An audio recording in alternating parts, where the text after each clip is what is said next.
Welcome back. This is Wisconsin Shoe Guy. Today we're going to take a look at a hand-welted shoe versus a Goodyear welted shoe. And this is a high-end hand-grade version of Crockett & Jones. This is the Balfour.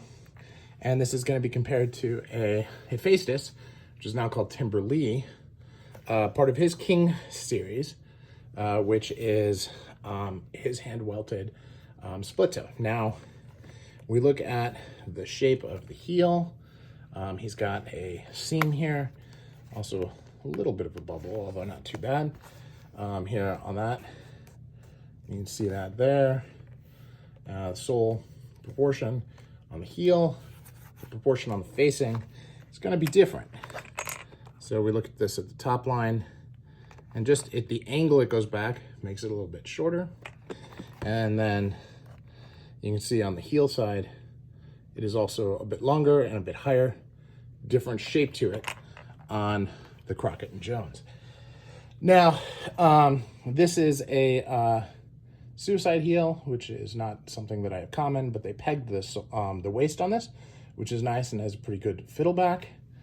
Has nails on the toe. Really hand beveled waist and a hand sanded edge to it. If you look at the stitch density here, very good. I believe that this is stitched by machine, and you can see the difference. It is close, but I would say that the Crockett & Jones is still a little bit deeper, and these are nice. Now, I like the fact that the apron goes down a little bit more, although this is a bit more of a soft square versus an almond toe, so you've got some differences there. And, you know, as you look at the heel, they're both square heels. Now, I would say that on this one, they probably use thinner leather strips, but you can also see, because of no rubber there, it's certainly, and this is a little bit older, it is starting to wear, although certainly not bad. So interesting, you know, the dark brown really, sorry about that, I just kicked my tripod. I would say that the big difference on this is the color and the depth of color. You get much better depth of color on the Crockett & Jones. This is just dark brown, and it's a very handsome dark brown, but it is just dark brown. So no real depth of color to it.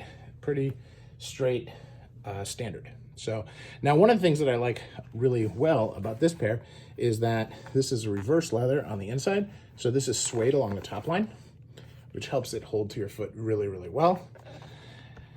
But with the Crockett & Jones, they fit really well, so it's not really a problem, although I just like the feel of that suede a little bit better.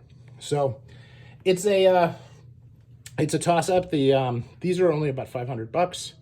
Well, actually $600 for the hand welted from Timberlee, and these are close to $1,000.